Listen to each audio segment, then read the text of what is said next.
یا ایھا الذین آمنوا آمنوا باللہ ورسولہ، اے ایمان والو ایمان لاؤ اللہ پر اور اس کے رسول پر۔ سامعین کرام، اس دنیا میں سب سے قیمتی اثاثہ جو کسی کو عطا کیا گیا ہے وہ ہے دولت ایمان۔ اگر انسان کے پاس دنیا کی کوئی شے نہ ہو مگر ایمان ہے تو وہ کنگال نہیں، بلکہ اس کے پاس سب کچھ ہے۔ لیکن اگر دنیا کی تمام آسائش اس کی دہلیز پر ہوں مگر وہ ایمان سے محروم ہے تو ایسا سمجھ لیں کہ اس کے پاس کچھ بھی نہیں۔ ویسے تو آج کل ہر کوئی خود کو ایمان والا تصور کرتا ہے۔ علماء ظاہر اپنے علم کی وجہ سے خود کو مومن سمجھتے ہیں، اور عابد و زاہد اپنے اعمال اور عبادت کی وجہ سے خود کو ایمان والا سمجھتے ہیں۔ حالانکہ ایمان کی بنیاد نہ ہی علم سے ہے اور نہ ہی عمل سے، ہاں مگر ایمان ہو تو علم مقبول ہو جاتا ہے۔ علم کو نور ایمان ہی بناتا ہے، اسی طرح عمل ایمان کا ذریعہ نہیں بنتا بلکہ ایمان عمل کی مقبولیت کا ذریعہ بنتا ہے۔ مطلب یہ کہ ایمان کے بغیر نہ تو علم کی کوئی حقیقت ہے اور نہ ہی عمل کی کوئی حقیقت ہے، یا یوں کہہ لیجئے کہ ایمان علم و عمل کی بے رنگ تصویر میں رنگ بھر دیتا ہے۔ لیکن ایمان کہتے کس کو ہیں؟ ایمان کی بنیاد کیا ہے؟ تو سن لیں کہ ایمان اور اس کی بنیاد نبی کریم صلی اللہ علیہ وآلہ وسلم کی ذات ہے۔ یہی اصل ایمان اور اس کی بنیاد ہے۔ اللہ تعالیٰ قرآن مجید میں ارشاد فرماتے ہیں، فَلَا وَرَبَّكَ لَا يُؤْمِنُونَ حَتَّى يُحَكِّمُوكَ فِي مَا شَجَرَ بَيْنَهُمْ ثُمَّ لَا يَجِدُوا فِي أَنفُسِهِمْ حَرَجًا مِّمَّا قَضَيْتَ وَيُسَلِّمُوا تسلیما۔ پس اے حبیب، آپ کے رب کی قسم، یہ لوگ مسلمان نہیں ہو سکتے یہاں تک کہ وہ اپنے درمیان واقع ہونے والے ہر اختلاف میں آپ کو حاکم بنا لیں، پھر اس فیصلے سے جو آپ صادر فرما دیں اپنے دلوں میں کوئی تنگی نہ پائیں، اور آپ کے حکم کو باخوشی پوری فرما برداری کے ساتھ قبول کر لیں۔ یہاں لا یؤمنون کے الفاظ استعمال ہوئے، لا یسلمون کے الفاظ استعمال نہیں کیے کہ مسلمان نہیں ہو سکتے، بلکہ کہا کہ مومن نہیں ہو سکتے، اور حالت ایمان انہیں اس وقت نصیب ہوگی جب آپ صلی اللہ علیہ وآلہ وسلم کو حاکم مطلق تسلیم کر لیں گے۔ سیاق کلام کو مد نظر رکھتے ہوئے مذکورہ آیت میں ایمان کی بات حضور علیہ السلام سے شروع ہوئی ہے کہ جب تک آپ صلی اللہ علیہ وآلہ وسلم کو اپنے جمیع و مختلف امور و نزاعات میں حاکم و حکم تسلیم نہ کر لیں، آپ صلی اللہ علیہ وآلہ وسلم کی فیصلہ کن حیثیت نہ مان لیں تو یہ مومن نہیں ہو سکتے۔ پس یہ ایمان بالرسالت ہے۔ پھر آگے رب کائنات نے فرمایا کہ اے میرے محبوب صلی اللہ علیہ وآلہ وسلم، ان سے کہہ دیں کہ اگر صاحب ایمان بننا ہے تو مجھے اللہ کو آپ صلی اللہ علیہ وآلہ وسلم کی نسبت سے پہچانیں، مجھے اللہ کو آپ صلی اللہ علیہ وآلہ وسلم کے واسطے سے مانیں، مجھے رب کہیں آپ صلی اللہ علیہ وآلہ وسلم کا رب کہہ کر۔ اگر مجھ تک آپ کی نسبت سے پہنچے تو یہ ایمان باللہ ہے۔ حضور سلطان العارفین حضرت سخی سلطان باہو اپنی تصنیف عین الفقر شریف صفحہ نمبر 235 پر ایک بہت ہی پراسرار بات اور حیران کن انکشاف کرتے ہوئے فرماتے ہیں کہ سن اے نادان، کہ اگر کوئی شخص حضور علیہ السلام کی حیات کو مردہ سمجھ بیٹھے تو اس کا ایمان سلب ہو جاتا ہے،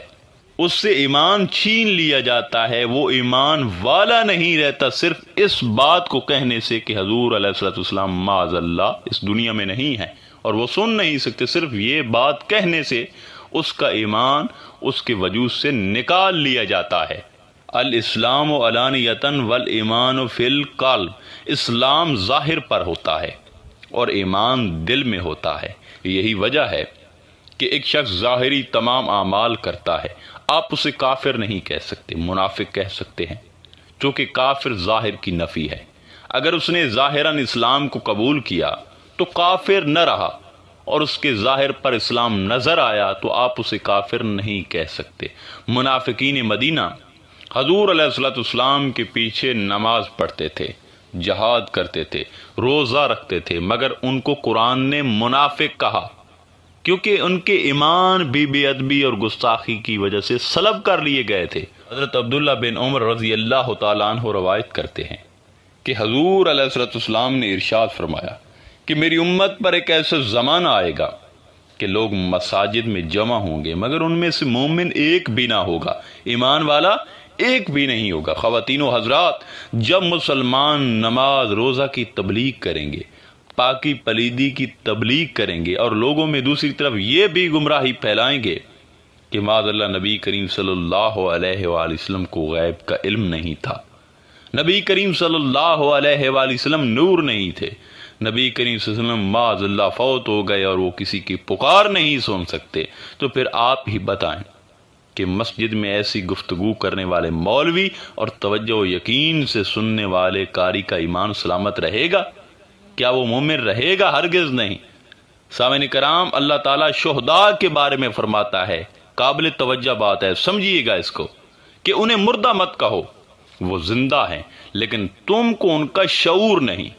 وہ اپنے رب کے پاس زندہ ہیں اور روزی پا رہے ہیں۔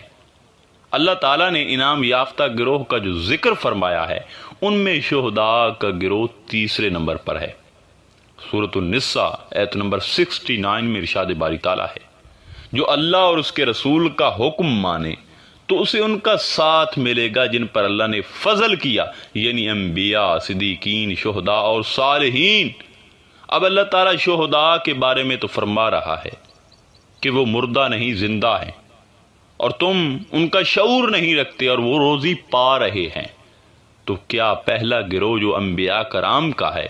اور شہداء سے کہیں زیادہ افضل ہے، وہ زندہ نہیں ہو سکتا؟ پھر حضور اکرم صلی اللہ علیہ وآلہ وسلم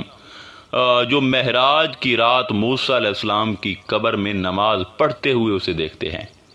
اور تمام انبیاء کرام کے مسجد اقصی میں امام بنے نبی کریم صلی اللہ علیہ وسلم، اور تمام انبیاء کرام نے آپ صلی اللہ تعالیٰ علیہ وآلہ وسلم کی اقتداء میں نماز ادا کی۔ اگر وہ مردہ تھے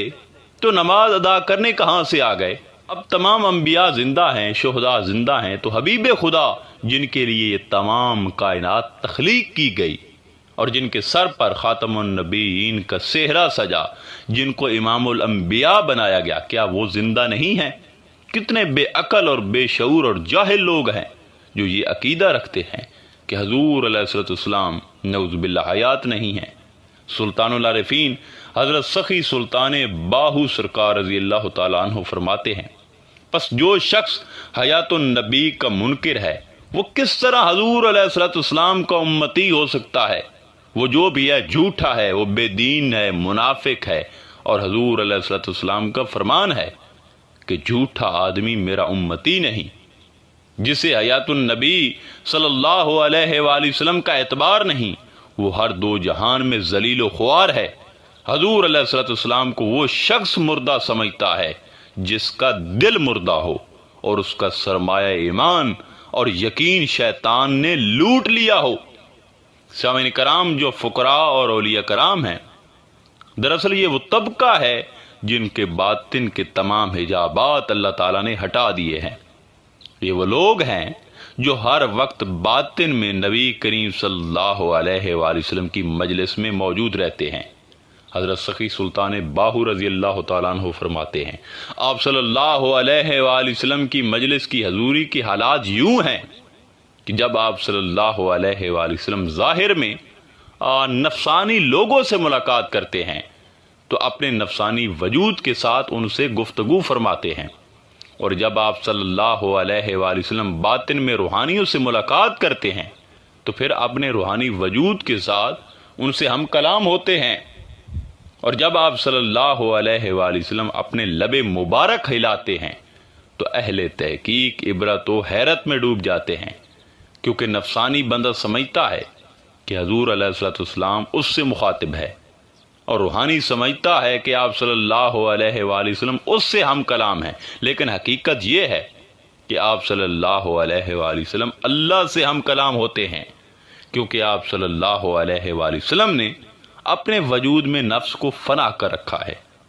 جس سے نفس کا یار شیطان بہت پریشان ہے۔ سامعین کرام، الغرض جس نے فقط عقل ظاہری سے سوچا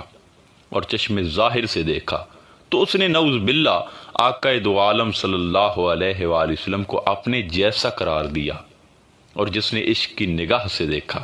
وہ حقیقت محمدی صلی اللہ علیہ وآلہ وسلم تک رسائی حاصل کر گیا۔ حضرت علامہ اقبال رحمۃ اللہ علیہ فرماتے ہیں، میرا عقیدہ ہے کہ نبی کریم صلی اللہ علیہ وآلہ وسلم زندہ ہیں، اور اس زمانے کے لوگ بھی ان کی صحبت سے اس طرح مستفیض ہو سکتے ہیں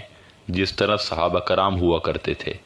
لیکن اس زمانے میں اس طرح کے عقائد کا اظہار اکثر دماغوں کو ناگوار گزرا ہوگا، اس لیے میں خاموش رہتا ہوں۔ اب صلی اللہ علیہ وآلہ وسلم کی موجودگی کے فیضان سے ہی اس کائنات میں رنگا رنگی اور حیات رواں دواں ہے، بلکہ یہ تو اقبال کے نزدیک آپ صلی اللہ علیہ وآلہ وسلم کے نام مبارک کی برکت ہے کہ اس کائنات کی نبض چل رہی ہے۔ خیمہ افلاک کا استادہ اسی نام سے ہے، نبض ہستی تپش امادہ اسی نام سے ہے۔ آخر میں دعا ہے کہ اللہ تعالی ہم سب کو شدت کے ساتھ حضور علیہ الصلوۃ والسلام کے ساتھ محبت کرنے کی توفیق عطا فرمائے، اور اللہ تعالی ہمارے سب کے ایمان سلامت رکھے۔ انشاءاللہ تعالی ملتے ہیں ایک نئے موضوع میں، تب تک اللہ نگہبان۔